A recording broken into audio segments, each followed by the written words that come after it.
Bom dia, crianças! Como é que vocês estão? Tudo bem com vocês aí? Bom dia, povo! Bom dia, crianças! Olha aí o sol, já acordou sorrindo. O sol já nasce lá na fazendinha. Então, corre pra cá, pega aí o seu caderno de atividade lá do Sequência Didática. Hoje também a gente vai estar trabalhando com o livro de artes, então pega lá o teu livro de educação artística lá, de arte, ok? E a gente vai estar aqui juntos, a gente vai estar aqui junto aprendendo um pouco mais, tá bom? A gente vai estar aqui conversando, interagindo, tá bom? Então espero que vocês estejam conseguindo fazer as atividades. Lembrando que qualquer dúvida estou à disposição, tá bom? Então chega pra cá e vamos nessa, tá bom? Vamos lá. É... Primeiramente, bom dia, como eu sempre falo, né? A gente vai estar trabalhando agora uma atividade lá do caderno do Sequências Didáticas, tá ok? Atividade número 7. Então, a atividade que a gente vai estar desenvolvendo é sobre geografia, sobre a paisagem natural e a paisagem humanizada. Crianças, quando vocês olham para qualquer lugar em que vocês vejam que o homem agiu ali, tipo, sei lá, você olhou para sua casa. Quem foi que fez essa casa? Hein? Foi um pássaro que fez a casa? Não, né? Foi, sei lá, um jacaré? Foi uma tartaruga? Quem foi que fez a casa? Foi um homem, foi um ser humano, não é isso? Então, se você olha, por exemplo, um asfalto ali na rua, ou então até mesmo uma rua, você olha uma rua, quem foi que fez aquela rua? Hein? Quem foi que fez aquela rua? Foi o homem. Ele usou um trator para passar por ali.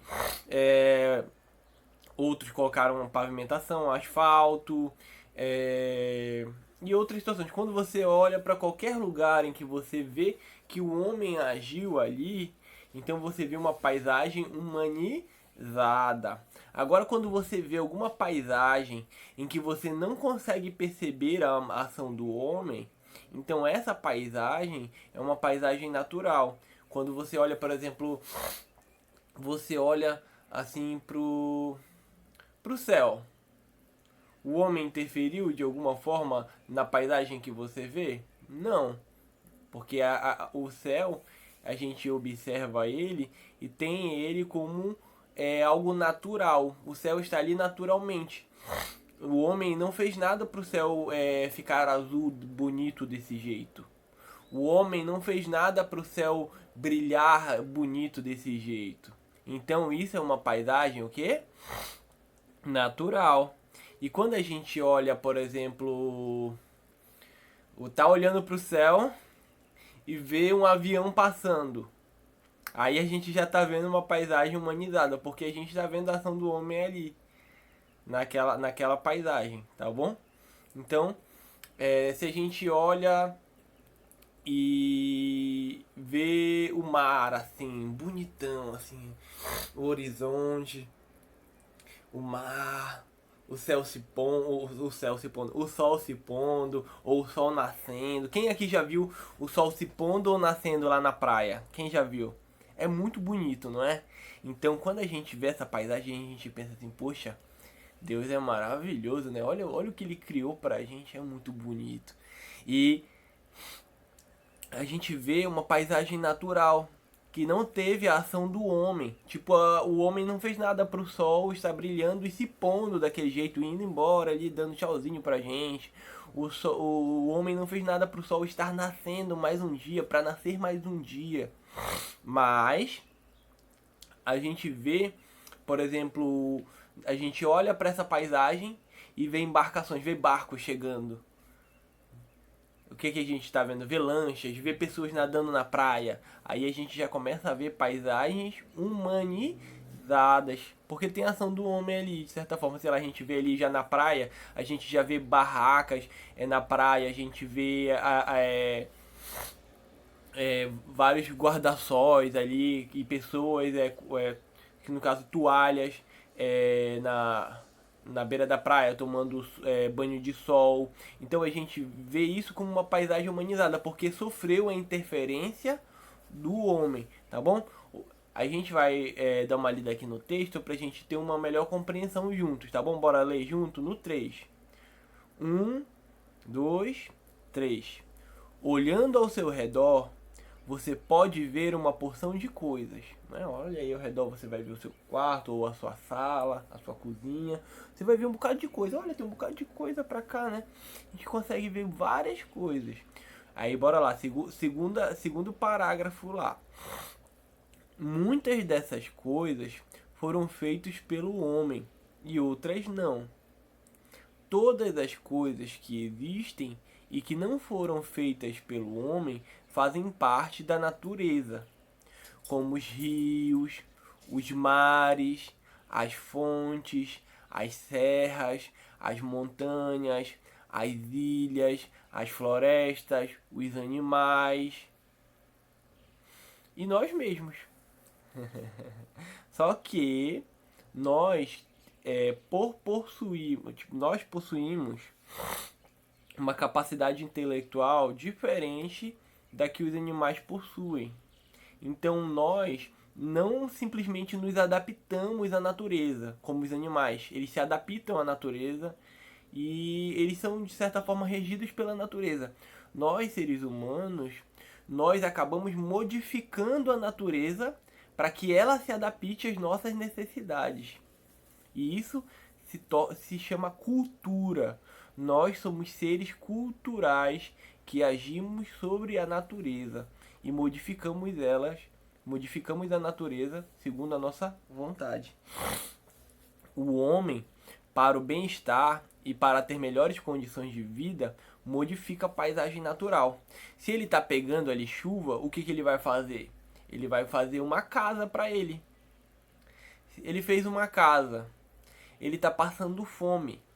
Ele está passando fome e vê que talvez alimentos cozidos sejam mais gostosos. Ele vai e cria o quê? Um fogão, ou faz um fogo, uma churrasqueira para assar uma carne.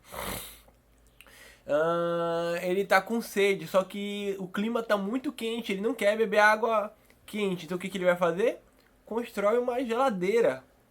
Então o homem ele vai adaptando a natureza conforme as necessidades dele. Tá bom, crianças? Tá dando para entender essa questão aí de que a interferência do homem sobre uma determinada paisagem que era natural passa a fazer com que essa paisagem deixe de ser natural e passe a ser uma paisagem humanizada. Deu para entender? Então a gente vai ver algumas imagens agora que tá aí na tua sequência didática, mas acompanha aqui comigo e a gente vai pintar elas daqui a pouco, tá bom? Então, primeiramente a gente vai estar vendo, vai estar conversando um pouco sobre elas e depois a gente vai estar pintando, tá bom? Então vamos lá. O homem, ele constrói pontes. Eu quero ir de uma ilha para outra, de um lugar para outro. Eu tô aqui em Belém ou em Ananindeua e quero ir para Outeiro. Só que Outeiro é uma ilha e não tem acesso à ilha, então eu tenho que ir de barco. Mas eu quero poder ficar andando de carro lá em Outeiro. Então o que a gente faz? A gente faz uma ponte. Então o homem ele constrói pontes para o quê? Para unir determinados lugares e impedir com que essas distâncias naturais impeçam ele de chegar a algum lugar. Então ele acaba fazendo isso, como eu falei. Ele constrói as coisas de acordo com as necessidades dele e modifica a paisagem. Se a gente via apenas uma ilha do outro lado, a ilha lá de Outeiro, a gente vai ver agora uma ponte. E do outro lado dessa ponte a gente vai ver várias casas, a gente vai ver prédios já, porque o homem ele vai modificando a paisagem, que até então era uma paisagem natural, agora vai passar a ser uma paisagem o quê? Uma paisagem o quê? Humanizada. Isso aí, crianças. Então vamos lá. Outra coisa. Ele abre túneis. O homem abre túneis. Se ele está precisando ultrapassar uma montanha e ele não quer passar por cima daquela montanha, ele abre um buraco no meio daquela montanha e passa por dentro dela. Quem aqui já passou ali pelo túnel ali do entroncamento? Tem um túnel ali passando um pouco Castanheira, né? Tem um túnel lá. Então o homem constrói essas coisas. Tem um viaduto ali em frente ao Metrópole, né? Ali na BR também. Então o homem constrói essas pontes, viadutos, túneis, justamente para facilitar a vida dele em sociedade, ali na sociedade em que ele vive. Porém, fazendo isso, ele interfere na natureza, tá ok? Vamos lá, ele faz aterros, como eu falei pra vocês, a terceira figurinha aí embaixo, tá escrito, ele faz aterros, ok? Quando o homem faz aterros, a gente tá falando de aterros sanitários, que nem o que existe aqui em Marituba.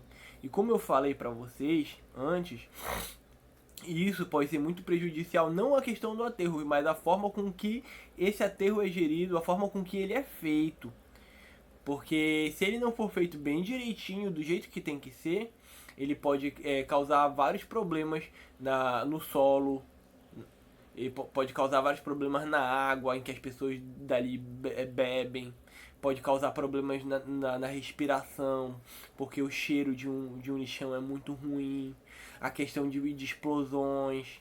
Então, são vários problemas que os aterros sanitários que os homens fazem, se não for bem cuidado, pode acabar tendo os mesmos problemas de um lixão, que nem aconteceu lá no Aurá, aí em Ananindeua, onde vocês moram.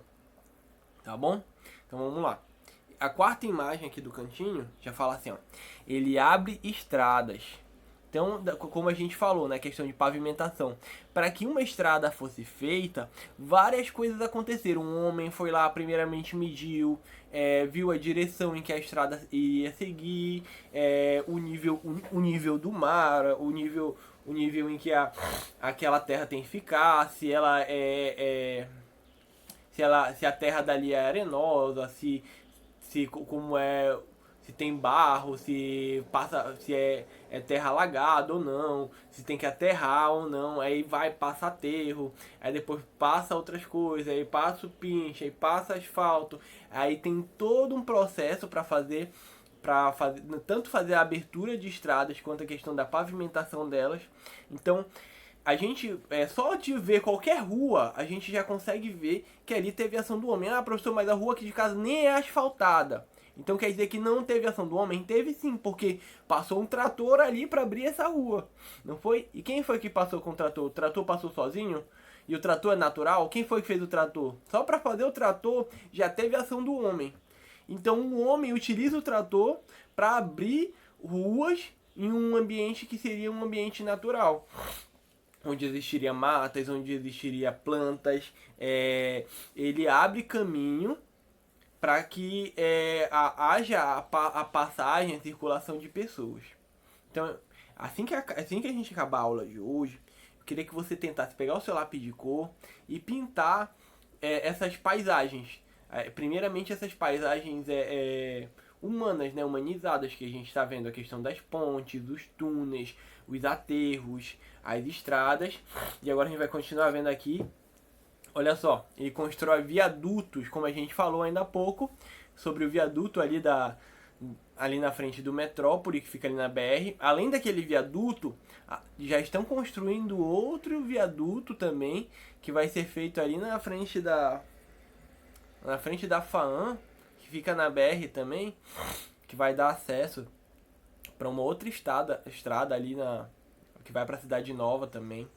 Então, a gente vê que o homem ele faz essas construções justamente para viabilizar a locomoção deles em centros urbanos, que no caso em cidades. Olha, a questão, ele constrói cidades, a questão da cidade ter casas, prédios, ruas, a questão até mesmo da arborização. Quando a gente vê uma árvore na cidade, normalmente aquela árvore foi plantada ali.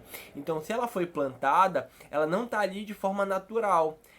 Foi um homem que colocou ela ali, entendeu? Então, teve uma ação do homem para que aquela árvore estivesse ali. Quando a gente vê um jardim, esse jardim é bonito, é um jardim natural. Não, é um jardim humanizado, porque foi um homem que pensou tudo aquilo ali, ó. As plantas vermelhas tem que estar aqui, as plantas rosas aqui, aqui vai ficar um laguinho, aqui vai ter peixe. Quando a gente vê essas coisas idealizadas por homens, são paisagens humanizadas, porque foi o homem que interferiu naquela paisagem, ok? Até mesmo quando a gente vê árvores no caminho, tipo a questão das barragens, faz barragem nos rios. Os rios, eles são uma paisagem natural. Mas quando o homem interfere nessa paisagem, por exemplo, colocando uma barragem, professor, mas para que serve essa barragem? Essa barragem normalmente serve para represar a água e fazer com que a força da água ao descer ali da barragem, né, ela gere energia elétrica. Então, normalmente essas barragens são feitas por usinas hidrelétricas. Tipo a questão da usina de Belo Monte, a usina ali de Tucuruí, que tem aqui no estado do Pará. E entre outras que existem no Brasil e fora do Brasil. Tá bom? Então essas barragens, elas produzem energia elétrica pra gente. Então se hoje eu tenho uma lâmpada aqui em casa e vocês podem estar me vendo, porque talvez não conseguisse me ver direito sem a energia elétrica. E também a questão do meu celular está carregado, tá aqui, eu tô conversando com você por ele. E se não tivesse essa energia elétrica, a gente não teria toda essa possibilidade de estar conversando agora.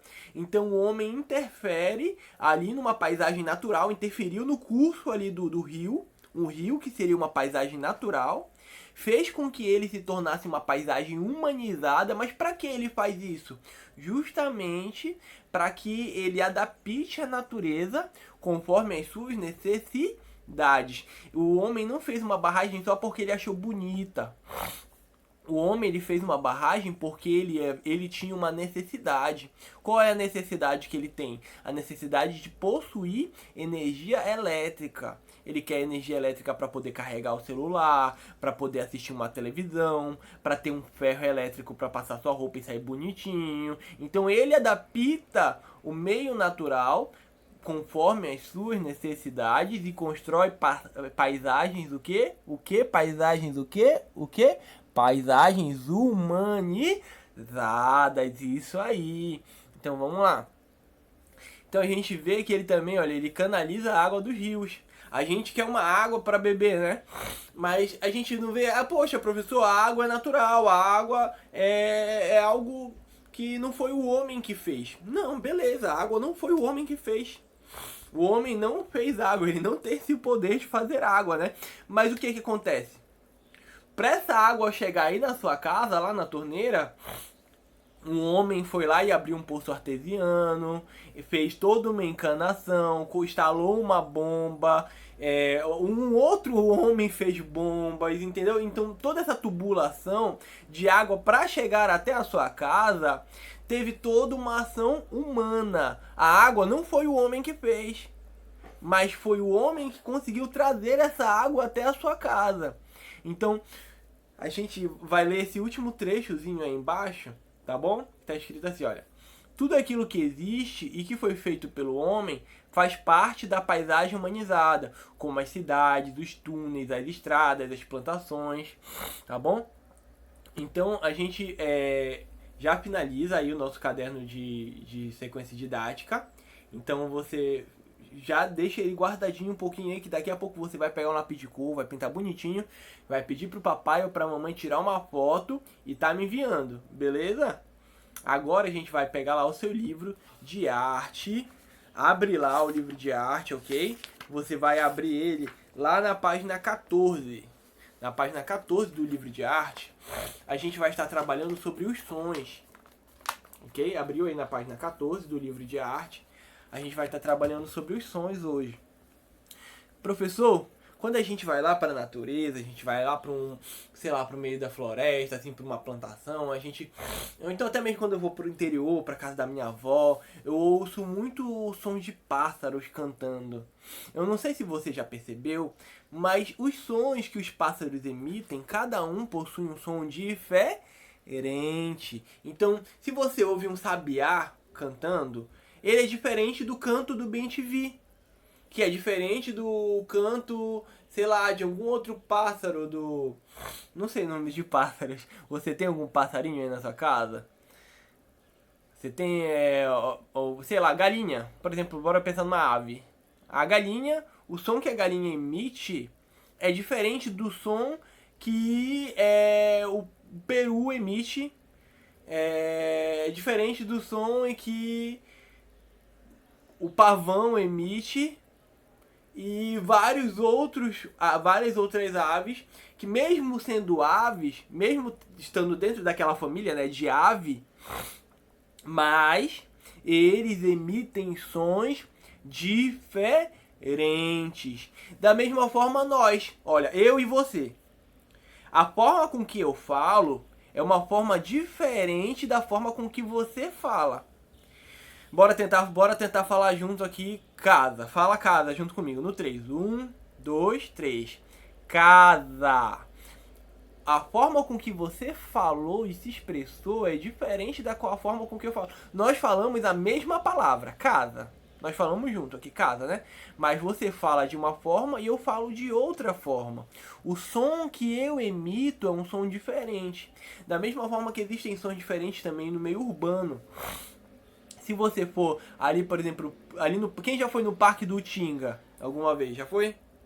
Quem já foi ali no parque ambiental que tem um, se eu não estou enganado, é Antônio Danúbio, não estou lembrado muito bem, mas tem um parque ambiental em Ananindeua também, bem aqui na BR. Aí naquele parque ambiental também provavelmente você deve ter escutado sons de pássaros, você deve ter escutado sons de alguns animais silvestres. Então você vai ali para aquele parque e escuta determinado som. Porque você se percebe em um ambiente natural. Mas você já vai para um ambiente mais humanizado e vai, por exemplo, ali na Feira do Pará. O que você vai estar escutando lá na Feira do Pará? Qual é o som que você ouve lá na Feira do Pará? Você ouve o som de carros, né? Mas além do som de carro, você escuta os vendedores gritando lá: olha lá, olha aqui o tempero, R$2, R$3, olha o peixe, olha a carne, olha o frango, olha o tempero, olha os legumes, olha as frutas. Olha... A gente vê lá na Feira do Pará os vendedores, né, anunciando os seus produtos. E a gente ouve o som dos carros, a gente ouve a movimentação das pessoas, a gente ouve o pessoal gritando lá no futebol, brincando, a gente ouve as crianças brincando, rindo, correndo.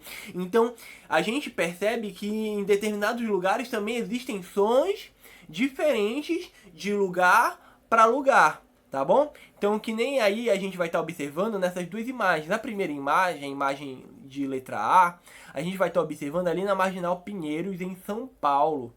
Essa foto aí, olha, vai estar representando o quê? Essa questão do barulho dos carros, do som que os carros fazem, bibi, bibi, os carros buzinando, e carro freando, e carro acelerando, o motor dos carros, tudo isso a gente acaba ouvindo no trânsito. E a questão ali da outra paisagem, a outra paisagem ali vai estar mostrando um parque ambiental. Nesse parque ambiental que fica o Tangui, lá em Curitiba, eu fui lá, olha, bacana. Esse parque ambiental, aí a gente vai estar ouvindo barulho de pássaros, a gente vai estar ouvindo o som da água, a gente vai estar ouvindo alguns sons que a gente vai perceber como naturais, diferente dos sons que a gente vai estar observando, ouvindo ali na outra paisagem. Por quê? Porque a gente vai estar se aproximando de uma paisagem mais humanizada e uma menos humanizada, ok? Uma mais natural.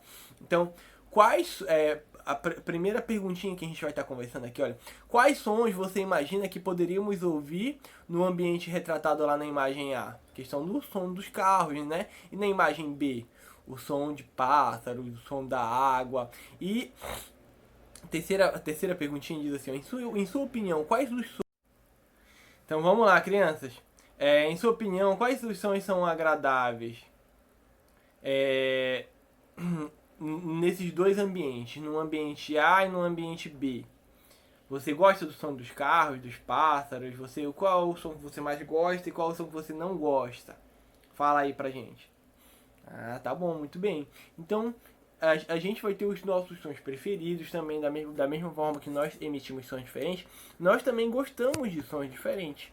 Tipo, algumas pessoas gostam mais de música agitada, outros já gostam de música mais calminha, outros gostam de um som de guitarra, outros gostam do som do teclado, outros gostam do som do violão, outros gostam do som da bateria. Cada um vai gostar de um instrumento diferente também, vai gostar de sons diferentes de música. Ah, professor, eu gosto muito de forró. Ah, não, professor, eu gosto muito de techno, brega. Ah, não, professor, eu gosto muito de aquelas músicas do passado. Não, professor, eu gosto muito daquelas músicas bem calminha, romântica, internacional. Não, professor, eu gosto daquela música eletrônica.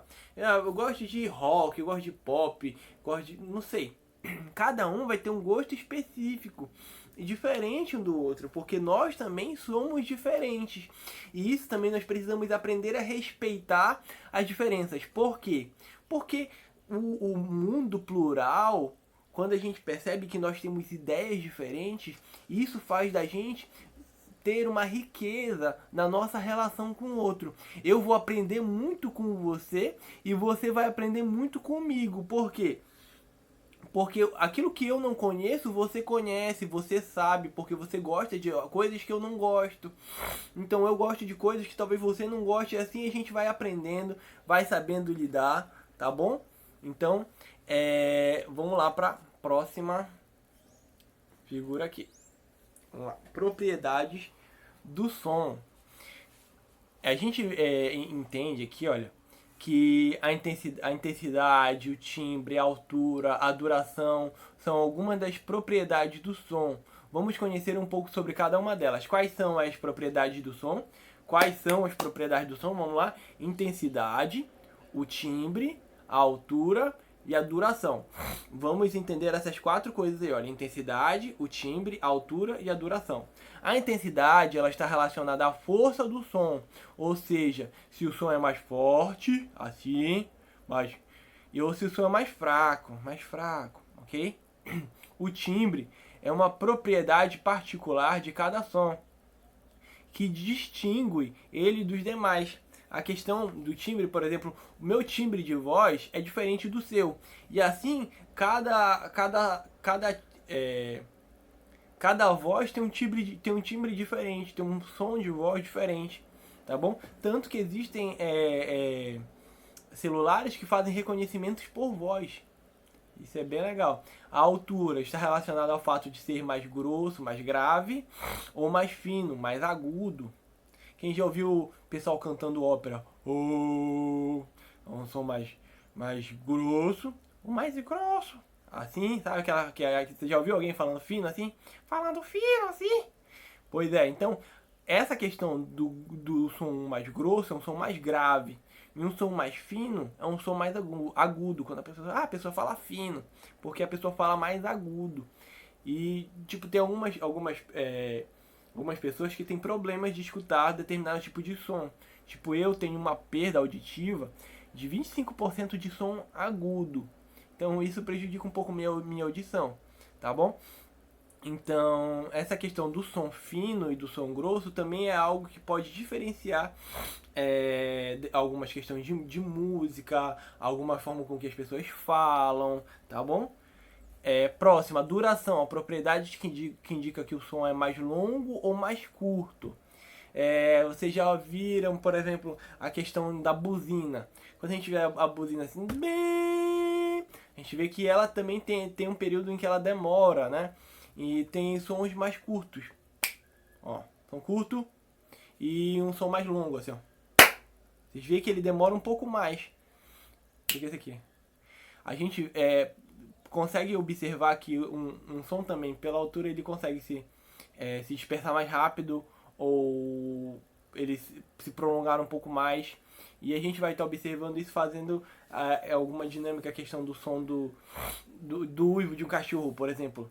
Já ouviu algum filme em que o cachorro não, que os lobos uivam assim?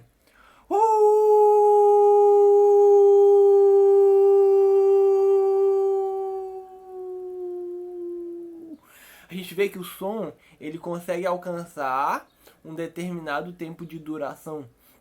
Então, essa questão da duração, do uivo dos lobos, então, também está relacionado a essa questão dele ser longo ou dele ser curto, tá bom? Então, a gente vai ver que o som ele possui essas 4 propriedades. Quais são? A intensidade, o timbre, a altura e a duração.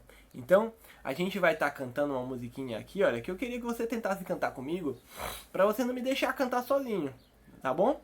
Essa musiquinha tá escrita bem aí, a gente já cantou ela junto lá na sala. Não sei se você lembra que eu fiquei lá cantando primeiramente, depois eu chamei vocês para cantar comigo, chamei vocês para tentar identificar algumas palavras do texto. Então agora a gente vai estar vendo aí a questão do som mais grosso, do som mais fino, de ser um som mais grave ou agudo, tá bom? Bora tentar primeiro cantar ele com som grosso. Bora tentar falar grosso e cantar essa música, beleza? Todo mundo junto? Bora lá? Ah, vamos lá então. Então, a primeira letra aí, essa primeira linha diz assim: olha, como pode um peixe vivo, aí na segunda lá, viver fora da água fria? Na terceira linha, como pode um peixe vivo? Na quarta, viver fora da água fria? Na última lá diz assim: como poderei viver sem a tua companhia, sem a tua companhia. Agora bora cantar com a voz grossa assim, ó. Beleza? Vamos lá. Como pode um peixe vivo viver fora d'água fria? Como pode um peixe vivo viver fora d'água fria? Como poderei viver sem a tua companhia? E aí, fina, como é que ficaria? Uma voz fina, uma voz aguda. Vou tentar, né? Que eu não sou muito bom, mas você tenta aí junto comigo, vamos lá?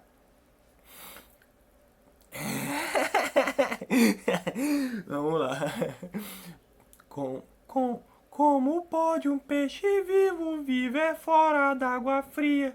Como pode um peixe vivo viver fora d'água fria? Como poderei viver sem a tua companhia? Sem a tua companhia. Você é a voz de doente, né? Tô meio doente. Mas não, crianças, olha só. Essa questão do falar, do grosso ser uma voz grave e do agudo ser uma forma da que a gente costuma de falar fino, a gente vê essa diferença aí também na forma de cantar. Quem aqui já viu alguma ópera? Quando o cara fala entendeu? Normalmente eles cantam um pouco com a voz mais grossa, mais grave. E tem algumas pessoas que ainda cantam um pouco mais fino, que falam mas assim, entendeu? Então existe essa questão também da diferenciação entre os sons desta forma. Então, crianças, a gente também vai poder observar a questão da duração do som, a questão quando a gente bate numa mesa assim, ó. Rápido, né? E se a gente bate com mais força, o som dura um pouco mais, ó. Viu? O som durou um pouco mais, ó. Viu que o som dispersa e vai mais longe e dura mais. Então também tem essa questão da duração. Então existem essas quatro características do som, essas 4 propriedades do som. Então é importante que você lembre, tá bom? Espero que quando a gente possa voltar às nossas aulas presenciais, a gente possa cantar junto, a gente possa brincar junto, possa aprender juntos, né? Que isso é muito importante. Então muito obrigado pela companhia de vocês, muito obrigado pela companhia de vocês, de todos vocês aqui. Eu agradeço e espero que vocês estejam amanhã novamente comigo, mais uma aula. E fiquem com Deus, amo vocês, tchau, tchau, crianças, até mais, até a próxima.